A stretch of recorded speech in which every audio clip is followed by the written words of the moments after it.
Hello, আসসালামু আলাইকুম। সবাইকে ঈদ মোবারক। আলহামদুলিল্লাহ, শুভ সকাল সবাইকে এবং আমার নতুন ভিডিওর জন্য সবাইকে ওয়েলকাম। তো সবাই কেমন আছেন? আলহামদুলিল্লাহ, আমি অনেক ভালো আছি। তো কী খবর সবার? আলহামদুলিল্লাহ, আমি অনেক অনেক বেশি ভালো আছি। তো আজকে যেহেতু ঈদের দিন, তো সবাই জানেন, সবাইকে ঈদ মোবারক। তো আমি সকালে উঠে হালকা পাতলা কিছু মিষ্টি মুখ করে আমি নামাজের উদ্দেশ্যে রওনা দিয়েছি। তো অনেক সকাল যেহেতু আমি চলে এসেছি নামাজের জন্য, তো সেহেতু একটু ভিডিও করে নিতেছিলাম। তো কী করবো, আমি তো আসছি গ্রামে ঈদ করার জন্য। এবং আমার ভিডিওটাকে কোথা থেকে দেখতেছেন সেটা অবশ্যই আমার কমেন্ট বক্সে কমেন্ট করে জানাবেন, বুঝছেন? এবং কে কে গ্রামে গেছেন সেটাও কমেন্ট করে জানাবেন। এবং কে কে গ্রামে ঈদ করতেছেন এবং ঢাকা ঈদ করতেছেন এবং পরিবার ছেড়ে কে কে ঈদ করতেছেন সেগুলো কমেন্ট করে জানাবেন। আচ্ছা, এই যে এটা হয়েছে আমাদের এই অত্র এলাকার 3-4টা গ্রামের মানুষজন মিলে এত বড় একটা মাঠে আমাদের ঈদের জামাত অনুষ্ঠিত হয়। তো দেখতে পাচ্ছেন ঈদের জামাতের প্রস্তুতি নেওয়া শুরু হয়ে গেছে। তো আমি কিন্তু এখন বাজে ভোর প্রায় 6টার দিকে, তো নামাজ হয়েছে 7টার দিকে। তো আমি একটু অনেক আগে উঠে পড়ছি, এই যে তাড়াতাড়ি করে। এবার যেহেতু বৃষ্টির সিজন, তো একটু বৃষ্টিও পড়বে, তার জন্য মাঠটা একটু করে হচ্ছিল। তারপরেই তো চলে আসছি, এই যে আমাদের গরুটা এখানে কোরবানির জন্য, কোরবানির গরুটা এখানে রাখা হয়েছে। তো এগুলো দেখানো ভালো না, সবাই পরে আবার বলবেন সব করে, বা এটা গুনাহ কাজ। তো একটু ভিডিওটা ছবিটা নিলাম, এটা স্মৃতি হয়ে থাকবে।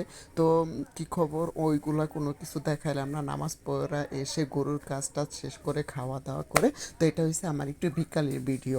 আমাদের মিমোর সাথে আমি একটু দুষ্টুমি করতেছিলাম। তো এই তো আমি আমাদের বাড়ি এখানে বসে আছি খাওয়া দাওয়া করে। তো মিমো একটু বসে আছে। তো আমি আর মিমো একটু শয়তানি করতেছিলাম যে দেখো মামাম, কি খবর তোমার, এগুলো বলতেছিলাম।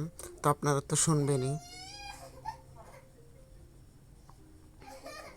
তো কি করব, সবাই আসলে কি, পরিবার ছাড়া আমরা যেখানে ঈদ করি না কেন, ঈদের টানে সারা জীবন সারা মাস আমরা কর্মব্যস্ততার কারণে কিন্তু এই তো কুরবানি গরুর এক পর্যায়ে কী খাওয়ালাম আমরা, খুলনার বিখ্যাত চুই ঝাল রান্না করলাম। তো এখানে আমার ছোটো বোন চুই ঝালের জন্য চুই ঝালের মাংস বসাই দিছে। তো আমি বলছিলাম একটু ভিডিও ক্লিপ নিতে, তো এখানে দেখতেছিলাম। চুই ঝালের কালারটা কিন্তু একটু লাইট হয়, তারপরে কিন্তু আস্তে আস্তে জাল হলে এরকম হয়ে যায়। হ্যাঁ, তো কে কে চুই ঝাল পছন্দ করেন সেটাও কমেন্ট করে জানাবেন। এই তো পরে একটু বিকালে আসছি ছাদে। তো আমাদের গ্রামের ছাদটা, আমাদের বাড়িটা অনেকেই দেখতে চেয়েছিলেন। তো এটা হচ্ছে আমাদের গ্রামে, গ্রামের পরিবেশটা কিন্তু অনেক বেশি নিরিবিলি, অনেক বেশি ঠান্ডা, আর অনেক বাতাস ছিল ছাদে। তো আমরা গেছি যেহেতু একটু বিকালে, তো এই যে বিকালে গিয়ে আমি একটু ছাদের রিলসের ভিডিও করতেছিলাম আর একটু আপনাদের সাথে কথা বলতেছিলাম। তো এই যে দেখতেই পাচ্ছেন আমাদের ছাদটা কিন্তু চারপাশে অনেক বেশি খোলামেলা এবং অনেক বাতাস বইতেছিল। হ্যাঁ, আর আমার মুখটা কিন্তু অনেক বেশি টায়ার্ড টায়ার্ড লাগতেছে, হয়তো আপনারা খেয়াল করে দেখবেন। এটা হওয়ার কারণও আছে অবশ্য, তা হলো আমি কিন্তু ডিউটি করে তারপরে সারা রাতে আমি বাড়িতে আসছি। হ্যাঁ, এই জন্য আমাকে মনে লাগতেছে, আবার সারাদিন পরিশ্রম করলাম, কাজ করলাম, গরুর কাজ করলাম, খাওয়া দাওয়া হয়নি, ঘুমও হয়নি।